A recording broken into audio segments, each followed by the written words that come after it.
السلام عليكم ورحمة الله وبركاته. اللهم صل وسلم وبارك عليك يا حبيبي يا رسول الله. اللهم استرنا فوق الأرض واسترنا تحت الأرض واسترنا يوم العرض عليك. ربنا يا رب احنا بنودع سنة قديمة وبنستقبل سنة جديدة 2023. يا رب دايما تكون خير علينا يا رب تكون سنة جاية بالخير علينا يا رب، وراحة البال والطمأنينة، ويا رب بالفرحة ان شاء الله على قلوبنا وقلوبكم يا حبايب قلبي.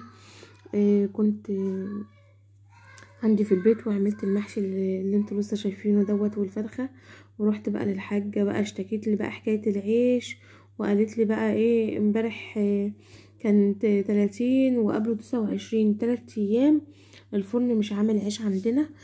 طبعا العيش ده مشكلة كبيرة جدا والله العظيم يا جماعة. ما بنجيبش من الفرن وكده، بنجيب عيش كتير يعني ممكن ب20-30 جنيه في اليوم.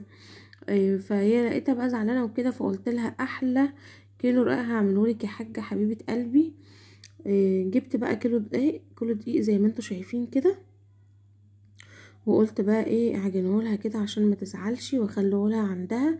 بس بجد طلع جميل جدا. خليكم معانا بقى شوفوا انا عملته بقى ازاي. انا جبت نص لبن وكيلو دقيق. طبعا اللبن كتير بس انا حطيته صراحة كله. يعني انت ممكن تعجني، في ناس بتعجن من غير لبن وفي ناس بتعجن بربع لبن على الكيلو عادي يعني.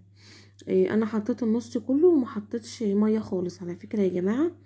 وحطيت في اللبن شوية ملح وشوية سكر ليه؟ عشان بيطعم الرقاق وبيطريه. خليكم معايا بقى اما تشوفوه بقى شكله ايه.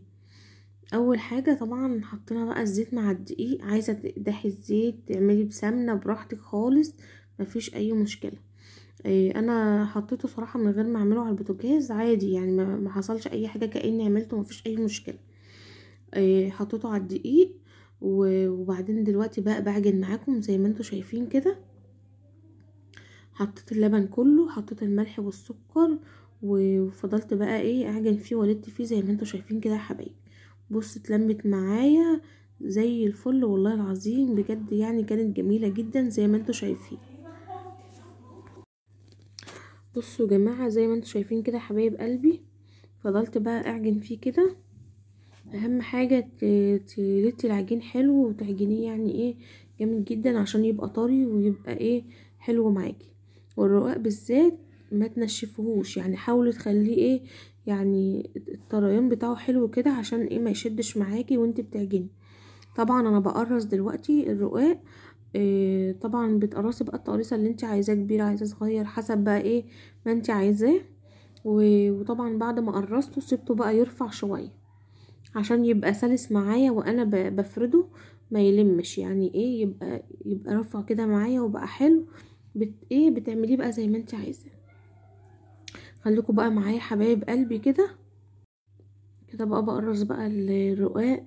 كل سنه وانتم طيبين يا حبايب قلبي. انا عايزه اقول لكم احنا مش بنحتفل برأس السنه طبعا عشان ده مش عيدنا. بس احنا بنقول يعني كل سنه وانتم طيبين علشان سنه جديده راحت وسنه جديده جايه علينا.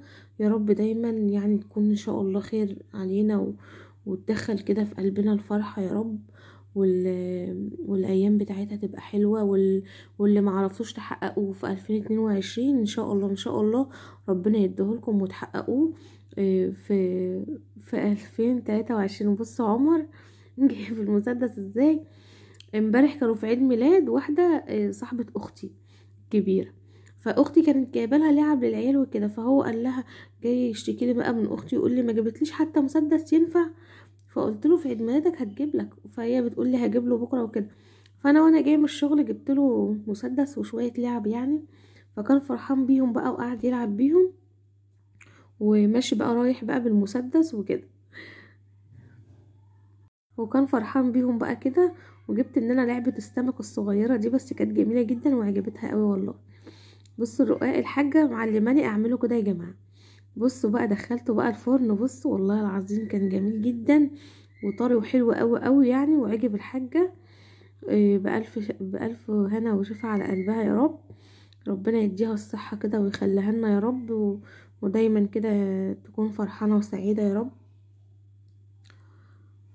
بصوا الرقاق جميل جدا زي ما انتوا شايفين كده. هنديله بقى تحميره حلوه كده، يعني ايه ما بتحمرهوش جامد عشان ما ينشفش معاكي. على فكره انا بسيب واحده او اتنين يتحمروا جامد عشان انا بحبهم مقرمشين. الحاجه بقى بتحبهم طريين، فبعمل لها نقط صغننه حمرا كده زي ما انتوا شايفين كده. ده فرن البوتاجاز بتاعنا، بس والله بيعمل حلو وبيخلي الحاجه حلوه. يا رب الفيديو يكون عجبكم، وكل سنه وانتم طيبين.